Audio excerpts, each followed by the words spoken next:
Hello friends, कसे आहात तुम्ही सर्व? माझ्या चॅनलवरती तुमचं स्वागत आहे. सो आज मी या व्हिडिओ तुम्हाला दाखवणार आहे मी माझे फेशियल हेअर रिमूव्ह कसे करते. सो पाहूया. सो फ्रेंड्स, फेशियल रिमूव्ह तुम्ही दर 15 दिवसांनी किंवा महिन्याने करू शकता. मी दर 15 ते 20 दिवसांनी माझे फेशियल हेअर रिमूव्ह करते. सो त्याने काय होतं की आपला फेस क्लीन दिसतो, सॉफ्ट दिसतो आणि मेकअप करताना एकदम छान सटल लुक येतो. सो तुम्ही 15 ते 20 दिवसांनी तुमचे फेशियल हेअर रिमूव्ह करू शकता.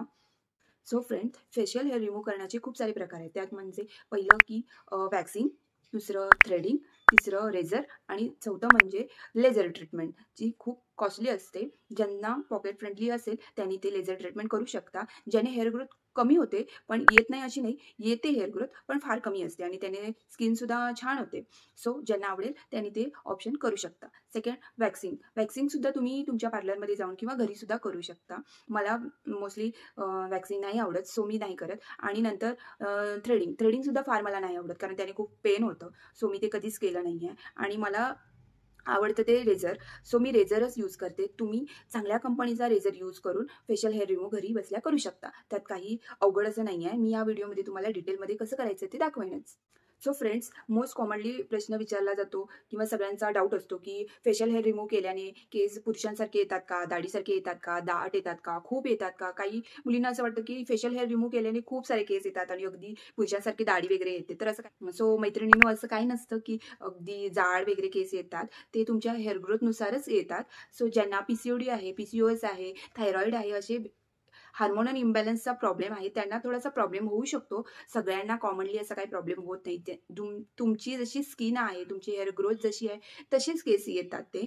आणि थोडीशी हेअर ग्रोथ कमी पण होते. तुम्ही दर 15 ते 20 दिवसांनी जर तुम्ही तुमचे हेअर रिमूव्ह केले ना, तर तुम्हालाही जाणवायला लागते केस कमी झाले आहेत आणि स्किन सॉफ्ट पण होते. त्याने छान क्लीन लुक दिसतो. मेकअप केल्याने थोडासा ग्लो करतो. थोडासा कॉन्फिडन्स येतो आपल्यामध्ये. छान दिसते आपली स्किन असं. सो तुम्ही हे करू शकता. सर्वांनी केलं तरी चालतं, पण ज्यांची सेन्सिटिव्ह स्किन आहे त्यांनी थोडंसं सांभाळूनच करावं.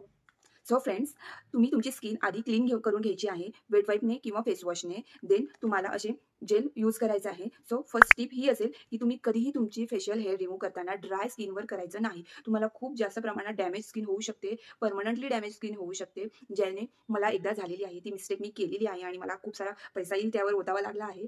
आता हा व्हिडिओ बघून माझे घरचे ओरडतील. सो तुम्हीही तुमची काळजी घ्या.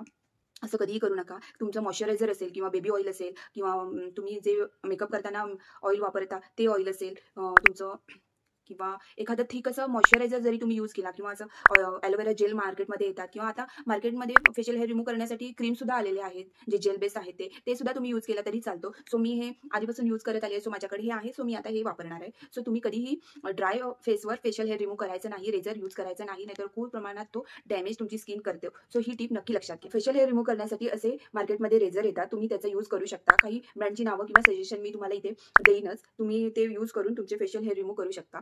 सो फ्रेंड्स, अशी थिक लेअर तुम्ही तुमच्या फेसवर अप्लाय करायची आहे, जेणेकरून तुमचा फेस डॅमेज होणार नाही किंवा ड्राय होणार नाही. आता विंटर आहे, सो स्किन आधीच ड्राय झालेली असते, त्यात अजून ड्राय होऊ नये म्हणून थिक लेअर तुम्ही अप्लाय करूनच फेशियल हेअर रिमूव्ह करायचे आहेत. सो हा रेझर आहे. सो रेझर नेहमी तुम्हाला खालून वरती घ्यायचा नाही आहे, वरून खालीच घ्यायचा आहे. सो हलक्या हलक्या हाताने तुम्ही फेशियल हेअर रिमूव्ह करू शकता. सो फ्रेंड्स, असा टिश्यू तुम्ही तुमच्या जवळ घ्यायचा आहे आणि जे आपण काढलेला डर्ट आहे तो तुम्ही यात जमा करू शकता, जेणेकरून हायजीन मेंटेन राहते आणि मेसी होत नाही. सो इथे तुम्ही पाहू शकता की मला थोडेसे ब्रेकआउट्स झालेले आहेत. सो तिथे मी अजिबात जाणार नाही आहे आणि हलक्या हलक्या हाताने हे वरचे सगळे फेशियल हेअर रिमूव्ह मी काढून घेणार आहे. सो तुम्ही सुद्धा टिप नंबर हीच 2 हीच असेल की ॲक्टिव्ह ॲक्ने असेल किंवा डॅमेज स्किन असेल, तिथे तुम्ही जराही रेझर चालवायचं नाही आहे, यूज करायचं नाही आहे, जेणेकरून तुमची स्किन अजून डॅमेज होणार नाही. सो ही तुम्ही काळजी घ्यायची आहे. ओके फ्रेंड्स, तुम्ही पाहू शकता थोडेसे हलके हलके माझे आयब्रोचे केस थोडेसे वाढले आहेत. सो तुम्ही ह्या रेझरनेच ते काढू शकता, हलके हलके अगदी सावकाश. फ्रेंड्स, तुम्ही पाहू शकता की आयब्रोचे जे वाढलेले केस असतात ते सुद्धा तुम्ही ह्या रेझरने काढू शकता. तुम्हाला जर जमत असेल तर काढा, नाहीतर नाही काढलं तरी चालेल. मी फार काही काढायला जात नाही, फक्त एक्स्ट्रा आहे ते तेवढे तुम्ही इथले इथले काढू शकता.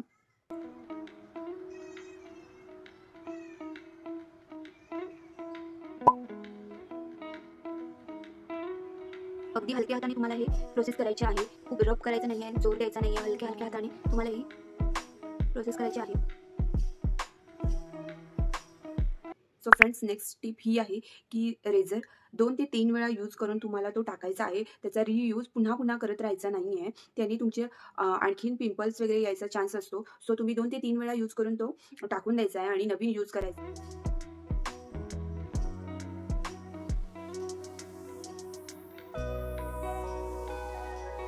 सो पाहू शकता किती डट आला.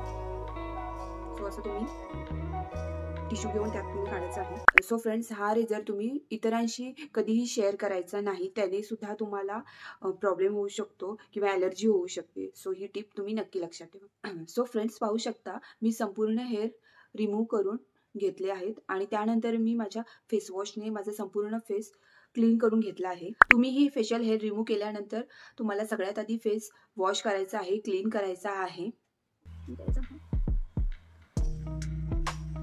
सो नेक्स्ट टिप की तुम्ही हा रेझर पूर्ण क्लीन करायचा आहे, वॉश करून घ्यायचा आहे. त्यामध्ये पाहू शकता मी हा वॉश केला आहे यूज केल्यानंतर, जेणेकरून हायजीन मेंटेन राहते. पुन्हा आपल्याला त्याचा ॲलर्जी होत नाही किंवा पिंपल्ससुद्धा काही होत नाही. सो ह्याची तुम्ही नक्की खात्री घ्यायची आहे. हा रेझर तुम्ही वॉश करूनच यूज करायचा आहे. सो फ्रेंड्स, आता तुम्ही पाहू शकता मी हलक्या हलक्या हाताने स्पेशल हेअर रिमूव्ह केले आहेत. फार अगदीच काढले नाही आहेत. जेवढा एक्स्ट्रा होते तेवढेच क्लीन करून घेतले आहेत, कारण थोडेसे ब्रेकआउट्स झाले आहेत मला हार्मोनल्स चेंजेसमुळे. त्यानंतर तुम्हाला स्किनला असंच ठेवायचं नाही आहे.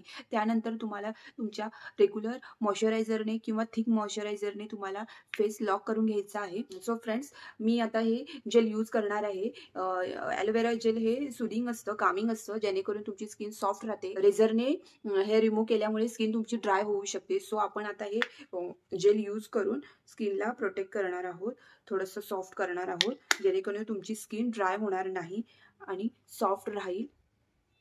सो तुम्ही सुद्धा तुमच्या रेग्युलर मॉइश्चरायझरने किंवा अशा प्रकारच्या जेल्सने तुमच्या फेसला मॉइश्चराइज करून घ्यायचा आहे.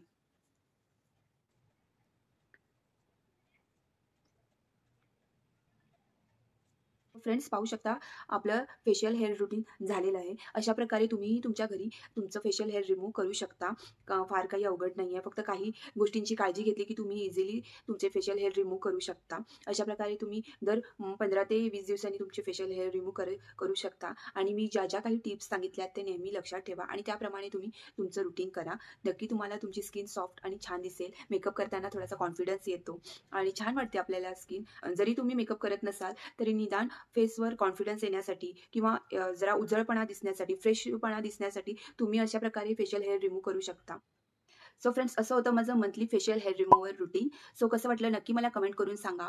आणि तुम्हाला अजून कोणते व्हिडिओ पाहायचे आहेत, मी कुठले व्हिडिओ बनवावे, मी ट्राय करते जेणेकरून तुम्हाला हेल्पफुल होईल, इन्फॉर्मेटिव्ह व्हिडिओज असतील ते बनवायचे. सो नक्की मला कमेंट करून सांगा आणि नक्की मला सांगा की माझे व्हिडिओ तुम्हाला आवडत आहेत का आणि कुठले मी व्हिडिओ बनवावेत, कुठल्या टॉपिकवर मी व्हिडिओ बनवावे. प्लीज मला नक्की कमेंट करून सांगा. तुमचे स्किनचे प्रॉब्लेम किंवा मेकअपमध्ये येणारे प्रॉब्लेम कुठले आहे ते तुम्ही मला नक्की कमेंटमध्ये सांगा. मी नक्की त्यावर व्हिडिओ बनवायचा ट्राय करेन. आणि माझ्या चॅनेलला लाईक करा, शेअर करा, सबस्क्राईब करा आणि थँक्स फॉर वॉचिंग.